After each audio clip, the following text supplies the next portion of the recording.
ನಮಸ್ಕಾರ ಕರುನಾಡು, ನಾನು ನಿಮ್ಮ ಪ್ರೀತಿಯ ಡಾಕ್ಟರ್ ಕನ್ನಡತಿ. ಇದೇನಪ್ಪ ಯೂಟ್ಯೂಬ್ ಚಾನೆಲ್ ಓಪನ್ ಮಾಡಿಬಿಟ್ಟು ವಿಡಿಯೋಸ್ನ ಒಂದು 5-6 ಅಪ್ಲೋಡ್ ಮಾಡಿ ಮತ್ತೆ ಒಂದು 3 ತಿಂಗಳು ಗ್ಯಾಪ್ ಕೊಟ್ಟು ಯಾವುದು ವಿಡಿಯೋಸ್ ಅಪ್ಲೋಡ್ ಮಾಡ್ತಿಲ್ಲ, ಸುಮ್ಮನೆ ಯೂಟ್ಯೂಬ್ ಚಾನೆಲ್ ಓಪನ್ ಮಾಡಿದಾರಲ್ಲ ಅಂತ ಅನ್ಕೊಂಡ್ರ?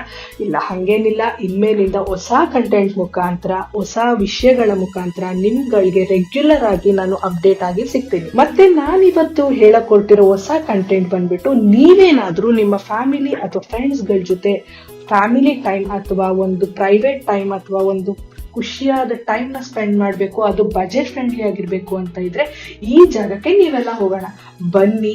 ಈ ಜಾಗ ಯಾವುದು ಅಂತ ನಾನು ತಿಳಿಸ್ಕೊಡ್ತೀನಿ. ನಾನಿವತ್ತು ಹೋಗ್ತಾ ಇರೋದು ಗುಡ್ಡದ ಸಿರಿ ಅನ್ನೋ ಹೋಮ್ ಸ್ಟೇ. ಇದು ಬಂದು ಸಕಲೇಶಪುರದಲ್ಲಿದೆ. ಬನ್ನಿ, ಹೋಮ್ ಸ್ಟೇ ವಿಶೇಷತೆಗಳನ್ನ ತಿಳ್ಕೊಳ್ಳೋಣ. ಮತ್ತೆ ಇಲ್ಲಿ ಏನೇನ್ ಫೆಸಿಲಿಟೀಸ್ ನಿಮಗೆ ಸಿಗತ್ತೆ, ಮತ್ತೆ ಇದು ಎಷ್ಟು ಬಜೆಟ್ ಫ್ರೆಂಡ್ಲಿ ಆಗಿದೆ ಅನ್ನೋದನ್ನ ಇಲ್ಲಿ ನೋಡೋಣ. ಔಟ್ಡೋರ್ ಗೇಮ್ಸ್ ಬಂದ್ಬಿಟ್ಟು ನಿಮಗೆ ರೋಪ್ ಸೈಕ್ಲಿಂಗ್ ಸಿಗುತ್ತೆ, ಸ್ಲೈಡರ್ಸ್ ಸಿಗುತ್ತೆ. ಹೌದು, ಸ್ಲೈಡರ್ಸ್ ಬಂದ್ಬಿಟ್ಟು ನೀವು ತುಂಬಾನೇ ರೇರ್ ರೆಸಾರ್ಟ್ಸ್ ಅಲ್ಲಿ ನೋಡಕ್ ಸಾಧ್ಯ. ಹೌದು, ಇಲ್ಲಿ ನಿಮಗೆ ದೊಡ್ಡವ್ರಿಗೆ ಬೇರೆ ಸ್ಲೈಡರ್ ಇದೆ, ಮತ್ತೆ ಸಣ್ಣ ಮಕ್ಕಳಿಗೆ ಬೇರೆ ಸ್ಲೈಡರ್ ಇದೆ. ಅದಲ್ದಲ್ಲೇ ನಿಮಗೆ ಮಡ್ ವಾಲಿಬಾಲ್ ಇದೆ. ನೀವು ಇಲ್ಲಿ ಒಳ್ಳೆ ಫ್ಯಾಮಿಲಿ ಟೈಮ್ ಅಥವಾ ಫ್ರೆಂಡ್ಸ್ ಟೈಮ್ನ ಸ್ಪೆಂಡ್ ಮಾಡೋದಕ್ಕೆ ತುಂಬಾನೇ ಹೆಲ್ಪ್ಫುಲ್ ಆಗುತ್ತೆ. ಅದಲ್ದಲ್ಲೇ ಸ್ವಿಮ್ಮಿಂಗ್ ಪೂಲ್ ಇದೆ, ಆರ್ಚರಿ ಇದೆ, ಕ್ರಿಕೆಟ್ ಇದೆ. ಮತ್ತೆ ಇದಲ್ದಲ್ಲೇ ಇಂಡೋರ್ ಗೇಮ್ಸ್ ಬಂದ್ಬಿಟ್ಟು ಕ್ರಿಕೆಟ್, ಚೆಸ್ ಮತ್ತೆ ಇನ್ನಿತರ ಗೇಮ್ಸ್ಗಳಿದೆ.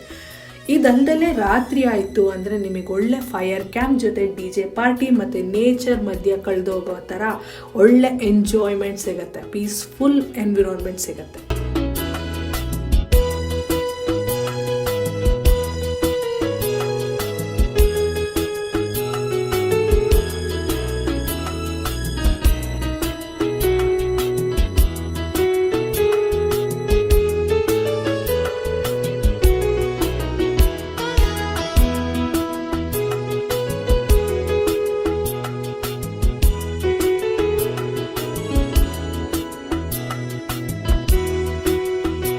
ಹೋಮ್ ಸ್ಟೇಗೆ ನಾವು ಫಸ್ಟ್ ಬಂದ ತಕ್ಷಣ ರೂಮ್ ಚೆಕ್ ಇನ್ ಆದ್ವಿ. ಬನ್ನಿ, ರೂಮ್ಸ್ ಎಲ್ಲ ಹೇಗಿದೆ ಅನ್ನೋದನ್ನ ನೋಡೋಣ. ರೂಮ್ ಎಂಟರ್ ಆದ ತಕ್ಷಣ ನಿಮಗೆ ಸಿಗೋದು ಒಂದು ಬ್ಯೂಟಿಫುಲ್ ಬೆಡ್ರೂಮ್. ಸೊ ಈ ಬೆಡ್ರೂಮ್ ಅಲ್ಲಿ ನಿಮಗೆ ನೇಚರ್ನ ಕಂಪ್ಲೀಟ್ ಆಗಿ ವ್ಯೂ ಮಾಡುವಂತ, ನೇಚರ್ನ ಕಂಪ್ಲೀಟ್ ಆಗಿ ಎಂಜಾಯ್ ಮಾಡುವಂಥ ಎಲ್ಲ ಆಪರ್ಚುನಿಟೀಸು ಕೂಡ ಇದೆ. ಸೊ ನಿಮಗೆ ಫೆಸಿಲಿಟಿ ಅಂತ ಬಂದ್ಬಿಟ್ಟು ನಿಮಗೆ ರೂಮ್ ವೈಫೈ ಇದೆ, TV ಇದೆ. ಯೂಶುವಲ್ ಆಗಿ ನಿಮಗೆಲ್ಲ ಗೊತ್ತಿರೋ ಹಾಗೆ ಸಕಲೇಶಪುರ ಅಥವಾ ಮಡಿಕೇರಿ ಯಾವುದೇ ರೆಸಾರ್ಟ್ಸ್ಗೆ ನೀವು ಹೋದರೆ ನಿಮಗೆ ವೈಫೈ ಫೆಸಿಲಿಟಿ ತುಂಬಾ ನೀಡಿರುತ್ತೆ. ಯಾಕೆಂದರೆ ನಾರ್ಮಲ್ ನೆಟ್ವರ್ಕ್ಗಳು ಇಲ್ಲಿ ಸಿಗಲ್ಲ. ಯಾಕೆಂದರೆ ಸಕಲೇಶಪುರದ ಪ್ರತಿಯೊಂದು ರೆಸಾರ್ಟ್ಸ್ ಅಥವಾ ಹೋಮ್ ಸ್ಟೇಗಳು ಬಂದ್ಬಿಟ್ಟು ಒಂದೊಂದು ನೇಚರ್ ಮಧ್ಯೆ ಅಥವಾ ಒಂದು ಕಾಡುಗಳ ಮಧ್ಯೆ ಇದ್ದಂಗಿರುತ್ತೆ. ಸೊ ಹಾಗಾಗಿ ನಿಮಗೆ ನೆಟ್ವರ್ಕ್ನ ನೀವು ಎಕ್ಸ್ಪೆಕ್ಟ್ ಮಾಡೋಕ್ಕಾಗಲ್ಲ. ಸೊ ವೈಫೈ ಅಂತೂ ಇಲ್ಲಿ ಆರಾಮಾಗಿ ಸಿಗತ್ತೆ. ಅದಲ್ದಲೇ ನಿಮಗೆ ಕ್ಲೀನಿನೆಸ್ ಆಗಿ ಮೇಂಟೈನ್ ಆಗಿರೋವಂಥ ಅಥವಾ ಫೆಸಿಲಿಟೀಸ್ ಹೊಂದಿರೋವಂಥ ನಿಮಗೆ ಒಂದು ಬಾತ್ರೂಮ್ ಇದೆ. ಇಲ್ಲಿ ನಿಮಗೆ 24x7 ಹಾಟ್ ವಾಟರ್ ಸಿಗತ್ತೆ. ಇದೆಲ್ಲ ಹೊರತುಪಡಿಸಿ ನಿಮಗೆ ಇಲ್ಲಿ ವರ್ಕಿಂಗ್ ಸ್ಪೇಸ್ ಕೂಡ ಇದೆ. ಕೂತ್ಕೊಂಡು ನೀವು ಆರಾಮಾಗಿ ವರ್ಕಿಂಗ್ ಸ್ಪೇಸಲ್ಲಿ ವರ್ಕ್ ಮಾಡ್ಬೋದು. ಮತ್ತು ನಿಮಗೆ ಕಬೋರ್ಡ್ಸ್ ಅವೈಲಬಿಲಿಟಿ ಇದೆ.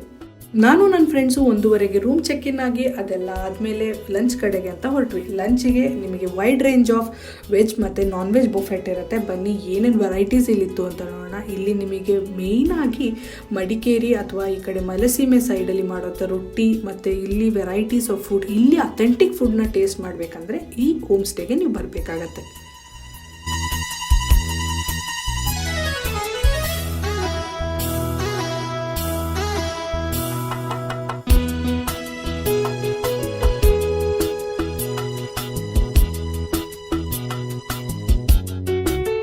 ಅದೆಲ್ಲ ಮುಗಿಸ್ಕೊಂಡು ನಾವು ನೆಕ್ಸ್ಟ್ ಪೂಲಲ್ಲಿ ಆಟ ಆಡೋಕ್ಕೆ ಅಂತ ಹೋದ್ವಿ. ಸೊ ಪೂಲ್ ನನಗೆ ಬಂದ್ಬಿಟ್ಟು ಪರ್ಸ್ನಲಿ ನನಗೆ ತುಂಬಾ ಇಷ್ಟವಾದ ಜಾಗ ಆಗಿತ್ತಲ್ಲಿ. ನಾವು ತುಂಬಾ ಟೈಮ್ ಸ್ಪೆಂಡ್ ಮಾಡಿದ್ವಿ, ನಾನು ನನ್ನ ಫ್ರೆಂಡ್ಸ್ ಕೂಡ. ಸಖತ್ತು ತುಂಬಾ ಇಷ್ಟ ಆಯಿತು. ಯಾಕೆ ಅಂತ ಹೇಳಿದರೆ ಇದೊಂದು ನೇಚರ್ ಮಧ್ಯ ಇನ್ಫಿನಿಟಿ ಪೂಲ್ ನನಗೆ ಏನೋ ಒಂಥರ ನೆಕ್ಸ್ಟ್ ಲೆವೆಲ್ ಒಂಥರ ಖುಷಿ ಕೊಡ್ತಿತ್ತು. ಆ ಪೀಸ್ ಅನ್ನೋದಿದೆಯಲ್ಲ, ಅದಕ್ಕೆ ಮೀನಿಂಗ್ ನೋಡ್ದಂಗೆ ಆಯಿತು ಅಲ್ಲಿ ಹೋದಾಗ.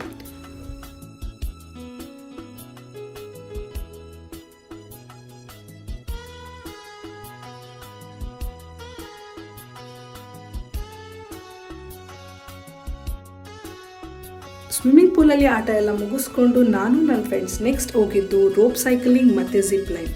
ಸೊ ಇದು ಕೂಡ ಒಂದು ಒಳ್ಳೆ ಎಕ್ಸ್ಪೀರಿಯನ್ಸ್. ಮಾತ್ರ ಫ್ರೆಂಡ್ಸ್ಗಳ ಜೊತೆ ಫ್ಯಾಮಿಲಿ ಜೊತೆ ಇದ್ದರೆ ಇದು ಒಂಥರ ಎಂಟರ್ಟೈನ್ಮೆಂಟ್ ಅಂತಲೇ ಅಂದ್ಕೊಳ್ಳಿ. ಅದೆಲ್ಲ ಮುಗಿಸ್ಕೊಂಡು ನಾವು ನೆಕ್ಸ್ಟ್ ಹೋಗಿದ್ದು ಸ್ಲೈಡರ್ ಮತ್ತು ವಾಟರ್ ಬೋಟಿಂಗ್ ಇದೆ, ಸೆಲ್ಫ್ ಬೋಟಿಂಗ್. ಸೊ ಅದನ್ನು ಕಂಪ್ಲೀಟ್ ಮಾಡ್ಕೊಂಡ್ವಿ.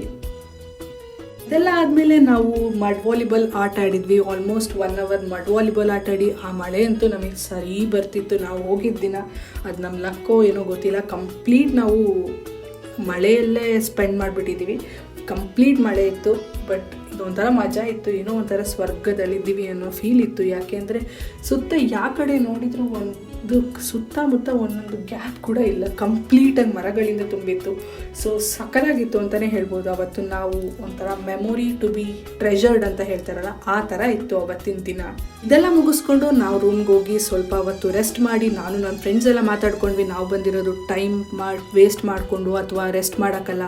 ಸೊ ನಮಗಿದು friends time, we have to spend time ಅಂತ ರೂಮಲ್ಲಿ ನಾವು ನಮ್ಮದೇ ಆದ ಗೇಮ್ಸ್ಗಳೆಲ್ಲ ಆಟ ಆಡಿಕೊಂಡು, ಇಂಡೋರ್ ಗೇಮ್ಸ್ ಇತ್ತು, ಯೂನೋ ಕಾರ್ಡ್ಸಿಂದ ಇದು ಪ್ರತಿಯೊಂದು ಗೇಮ್ಸ್ ಇತ್ತು. ಸೊ ಅದೆಲ್ಲ ಗೇಮ್ಸ್ನ ಆಟ ಆಡಿಕೊಂಡು ಕೆಲವೊಂದು ಫುಡ್ಡನ್ನ ನಾವು ರೂಮ್ಗೆ ಆರ್ಡರ್ ಮಾಡ್ಕೊಂಡ್ವಿ. ಅದೆಲ್ಲ ಕಂಪ್ಲೀಟ್ ಆದಮೇಲೆ ರಾತ್ರಿ same as it is Buffett ಇತ್ತು, ವೆಜ್ ಮತ್ತು non veg unlimited Buffett. So ಅದನ್ನು ಮುಗಿಸ್ಕೊಂಡು ನಮಗೆ ಫೈರ್ ಕ್ಯಾಂಪಿಗೆ ಅಲೋ ಇರಲಿಲ್ಲ, ಜಸ್ಟ್ ಬಿಕಾಸ್ ಅವತ್ತು ನಮಗೆ ಕಂಪ್ಲೀಟ್ ಮಳೆ ಇತ್ತು. ನಮಗೆ ಹೇಳಿದರು ಮಳೆ ಇದ್ದಾಗಲೂ ಕೂಡ ಫೈರ್ ಕ್ಯಾಂಪ್ ಹಾಕೊಡ್ತಾರಂತೆ, ಲೈಕ್ ಅಲ್ಲಿ ಒಂದು ಸ್ಪೇಸ್ ಇದೆ ಹಾಕೊಡೋದಕ್ಕೆ. ಬಟ್ ನಮಗೆ ತುಂಬಾ ಚಳಿ ಇದ್ದಿದ್ದರಿಂದ ನಮಗೆ ಫೈರ್ ಕ್ಯಾಂಪಿಗೂ ಕೂಡ ಅಲ್ಲಿ ಕೂರೋಕ್ಕೂ ಅಷ್ಟು ಪೇಷನ್ಸ್ ಇರಲಿಲ್ಲ. ಸೊ ಆಮೇಲೆ ನಿಮಗೆ ಇಲ್ಲಿ ಸಪ್ರೇಟ್ ಹಟ್ಸ್ ಇದೆ, ಅದು ಒಂದು ಪ್ಲಸ್ ಪಾಯಿಂಟ್. ನಿಮಗೆ ಈ ಸಪ್ರೇಟ್ ಹಟ್ಸಲ್ಲಿ ನೀವು ಕಂಪ್ಲೀಟಾಗಿ ನಿಮ್ಮದು ಬ್ಯಾಚ್ ಮೇಟ್ಸ್ ಜೊತೆ ಅಥವಾ ನಿಮ್ಮ ಫ್ಯಾಮಿಲಿ ಮೇಟ್ಸ್ ಅಥವಾ ಫ್ರೆಂಡ್ಸ್ ಮೇಟ್ ಜೊತೆ ನೀವು ಕಂಪ್ಲೀಟಾಗಿ ಸ್ಪೆಂಡ್ ಮಾಡ್ಬೋದು ಟೈಮ್ನ.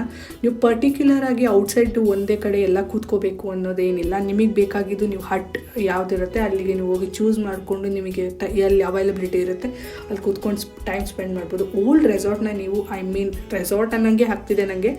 ಈ ಹೋಮ್ ಸ್ಟೇನ, ಈ ಬ್ಯೂಟಿಫುಲ್ ರೆಸಾರ್ಟ್ ಥರ ಇರೋವಂಥ ಹೋಮ್ ಸ್ಟೇನ ನೀವು ಕಂಪ್ಲೀಟಾಗಿ ಒಂದೊಂದು ರೂಪಾಯಿಗೂ ಕೊಟ್ಟಿರೋದಕ್ಕೆ ಎಂಜಾಯ್ ಮಾಡ್ಕೊಂಡು ಬರ್ಬೋದು. ನಾವು ಇದೆಲ್ಲ ಡಿನ್ನರ್ ಎಲ್ಲ ಕಂಪ್ಲೀಟ್ ಮಾಡಿಕೊಂಡು ಮತ್ತೆ ರಾತ್ರಿ ಸ್ವಲ್ಪ ಹೊತ್ತು ಟೈಮ್ ಸ್ಪೆಂಡ್ ಮಾಡಿಕೊಂಡು ನಾವು ಇದೇ ರೀತಿ ಫ್ರೆಂಡ್ಸ್ ಎಲ್ಲ ಸೇರ್ಕೊಂಡು ಮಾತಾಡಿಕೊಂಡು ಮಲಗೋ ಅಷ್ಟೊತ್ತಿಗೆ ಆಲ್ಮೋಸ್ಟ್ ನೈಟ್ 2:30, 3 o'clock ಆಗಿತ್ತು. ಸೊ ನಮಗಂತೂ ಮಲಗೋ ಮೂಡಿರಲಿಲ್ಲ, ಮಾತಾಡೋ ಮೂಡಲ್ಲೇ ಇದ್ವಿ. ಬಟ್ ಬೆಳಗ್ಗೆ ಎದ್ದು ಬೇರೆ ಪ್ಲೇಸಸ್ ಕವರ್ ಮಾಡೋದ್ರಿದ್ದರಿಂದ ನಾವು ಓಕೆ ಅಂತ ಮಲ್ಕೊಂಡ್ವಿ. ಬೆಳಗ್ಗೆ ಎದ್ದು ನಾವು ಫ್ರೆಶ್ ಅಪ್ ಆಗಿ ನೇಚರಲ್ಲಿ ವಾಕ್ ಮಾಡಿ ಬ್ರೇಕ್ಫಾಸ್ಟ್ ಮುಗಿಸಿ ನಾವು ಅಲ್ಲೇ ಒಂದು ಸ್ವಲ್ಪ ಟೈಮ್ ಸ್ಪೆಂಡ್ ಮಾಡಿ ಮತ್ತು ಇಲ್ಲಿರೋ ಪ್ರಾಡಕ್ಟ್ಸ್ಗಳನ್ನ ಕೆಲವೊಂದನ್ನು ಅಂದರೆ ನೇಚರಲ್ಲಿ ಸಿಗುವಂಥ ಅವೈಲಬಲ್ ಇರುವಂಥ ಸೋರ್ಸಸ್ಸನ್ನು ಬಳಸಿಬಿಟ್ಟು ಈ ಹೋಮ್ ಸ್ಟೇನ ಓನರ್ ಬಂದುಬಿಟ್ಟು ಕೆಲವೊಂದು ಪ್ರಾಡಕ್ಟ್ಸ್ನ ತಯಾರಿಸಿದ್ರು. ಅದನ್ನು ನಮಗೆಲ್ಲರಿಗೂ ತಿಳಿಸ್ಕೊಡ್ತಿದ್ರು. ಅಲ್ಲಿ ಸ್ವಲ್ಪ ಟೈಮ್ ಸ್ಪೆಂಡ್ ಮಾಡಿದ್ವಿ, ಹತ್ರ ಮಾತಾಡಿ ಟೈಮ್ ಸ್ಪೆಂಡ್ ಮಾಡಿ ಅದೆಲ್ಲ ಮುಗಿದ ಮೇಲೆ ನಾವು ನೆಕ್ಸ್ಟು 11 ಗಂಟೆಗೆ ಚೆಕ್ಔಟ್ ಇತ್ತು. ಸೊ ಅಲ್ಲಿಂದ ನಾವು ಚೆಕ್ಔಟ್ ಆಗೋಕ್ಕೆ ರೆಡಿ ಆದ್ವಿ. ಅಲ್ಲಿಂದ ಕರೆಕ್ಟಾಗಿ 11 ಗಂಟೆಗೆ ಹೊರಟ್ವಿ. ಯಾಕೆಂದರೆ ನಾವು ಬೇರೆ ಪ್ಲೇಸಸ್ ಕೂಡ ಕವರ್ ಮಾಡೋಕ್ಕಿತ್ತು. 12 ಗಂಟೆ ಆದರೂ ಅವರೇನು ನಮಗೆ ರೆಸ್ಟ್ರಿಕ್ಷನ್ಸ್ ಇರಲಿಲ್ಲ, ಬಟ್ ಸ್ಟಿಲ್ ನಾವು ಕವರ್ ಮಾಡಬೇಕಿತ್ತು. ಅಷ್ಟೆಲ್ಲ ಹೇಳಿದೆ. ರೆಸಾರ್ಟಿಂದು ಪ್ರೈಸ್ ಎಷ್ಟು ಅಂತ ನಾನು ಹೇಳಲಿಲ್ಲ ಅಲ್ಲ, ಹೌದು, ರೆಸಾರ್ಟಿಂದು ಅಥವಾ ನಾನು ಹೇಳ್ತಿರೋ ಹೋಮ್ ಸ್ಟೇದು ಪ್ರೈಸ್ ಬಂದುಬಿಟ್ಟು 2500 ಪರ್ ಪರ್ಸನ್, ಅಂದರೆ 2500 ರೂಪಾಯಿ. ಹೌದು, 2500 ರೂಪಾಯಿ ಏನು ಕಡಿಮೆನಾ ಅಂತ ಹೇಳ್ತೀರಾ? ಹೌದು, ಖಂಡಿತವಾಗ್ಲೂ ಒಂದು ರೆಸಾರ್ಟ್ ರೇಂಜಿಗೆ ಮಾಡಿದ್ದಾರೆ ಈ ಹೋಮ್ ಸ್ಟೇನ. 100% ನಾನು ಹೇಳಬಲ್ಲೆ. ಇಷ್ಟು ಒಂದು ಬ್ಯೂಟಿಫುಲ್ ಹೋಮ್ ಸ್ಟೇ, ನಾನು ಎಷ್ಟೊಂದು ರೆಸಾರ್ಟ್ಸ್ಗಳನ್ನ ವಿಸಿಟ್ ಮಾಡಿದ್ದೀನಿ. ಸೊ 2500 ಪರ್ ಪರ್ಸನ್ ಬಂದುಬಿಟ್ಟು ತುಂಬಾ ಅಫೋರ್ಡೆಬಲ್ ಅನ್ನಿಸ್ತು. ಬಿಕಾಸ್ ನಾವು ಇಲ್ಲಿ ಕಂಪ್ಲೀಟಾಗಿ ಜೀವಿಸಿದ್ವಿ. ಲೈಕ್ 2500 ವಾಸ್ ಸೂಪರ್ ವರ್ತಿ ಅಂತಲೇ ಹೇಳ್ಬೋದು. ನನಗೆ ತುಂಬ ಅಫೋರ್ಡೆಬಲ್ ಅನ್ನಿಸ್ತು. ನಿಮಗೇನು ಅನ್ನಿಸ್ತು ಅನ್ನೋದನ್ನು ನಿಮ್ಮ ಅಭಿಪ್ರಾಯಗಳನ್ನು ಕಮೆಂಟ್ ಮುಖಾಂತರ ತಿಳಿಸಿ, ಅಥವಾ ಯಾವುದಾದ್ರು ಆ ರೆಸಾರ್ಟ್ಗಳು ಅಥವಾ ವಿಶೇಷವಾದಂಥ ಪ್ಲೇಸಸ್ ಇದ್ರೆ ನನಗೆ ತಿಳಿಸ್ಕೊಡಿ. ನಾನು ಆ ಜಾಗಗಳನ್ನ ವಿಸಿಟ್ ಮಾಡಿ ಅಲ್ಲಿ ಒಂದು ವಿಡಿಯೋ ಮಾಡಿ ನಾನು ಎಕ್ಸ್ಪೀರಿಯನ್ಸ್ ಮಾಡಿ ನಿಮಗೂ ತಿಳಿಸ್ಕೊಡ್ತೀನಿ. ಇವತ್ತಿನ ನನ್ನ ಕಂಟೆಂಟ್ ನಿಮಗೆಲ್ಲರಿಗೂ ಇಷ್ಟ ಆಗಿದ್ದರೆ ದಯವಿಟ್ಟು ಲೈಕ್ ಮಾಡಿ, ಶೇರ್ ಮಾಡಿ ಮತ್ತು ಸಬ್ಸ್ಕ್ರೈಬ್ ಮಾಡಿ ಮತ್ತು ಬೆಲ್ ಐಕಾನ್ ಮೇಲೆ ಹೊಡೆಯೋದನ್ನು ಮಾತ್ರ ಮರಿಬೇಡಿ. ಇಷ್ಟ ಆಗಲಿಲ್ಲ ಅಂದರೆ ಡಿಸ್ಲೈಕ್ ಮಾಡಿ ಮತ್ತು ಕಮೆಂಟ್ ಮುಖಾಂತರ ಏನೇ ಅಭಿಪ್ರಾಯಗಳಿದ್ದರೂ ತಿಳಿಸಿ. ಯಾಕೆಂದರೆ ನಿಮ್ಮ ಪ್ರತಿಯೊಂದು ನಿಮ್ಮ ಒಪಿನಿಯನ್ಸು ನನಗೆ ತುಂಬಾ ನಾನು ಇಂಪ್ರೂವ್ ಮಾಡ್ಕೊಳ್ಳೋಕ್ಕೆ ಹೆಲ್ಪ್ ಆಗುತ್ತೆ. ಮತ್ತು ನನಗೆ ನೀವು ಮಾಡುವಂಥ ಪಾಸಿಟಿವ್ ಕಮೆಂಟ್ಸ್ ನನಗೆ ಮೋಟಿವೇಶನ್ ಥರ ಸಿಗುತ್ತೆ. ನಿಮ್ಮೆಲ್ಲರ ಸಪೋರ್ಟ್ ನನಗೆ ಹೀಗೆ ಇರಲಿ ಅಂತ ಹೇಳ್ತಾ ನಾನು ಈ ವಿಡಿಯೋನ ಇಲ್ಲೇ ಮುಗಿಸ್ತಾ ಇದ್ದೀನಿ. ಧನ್ಯವಾದ ಕರುನಾಡು.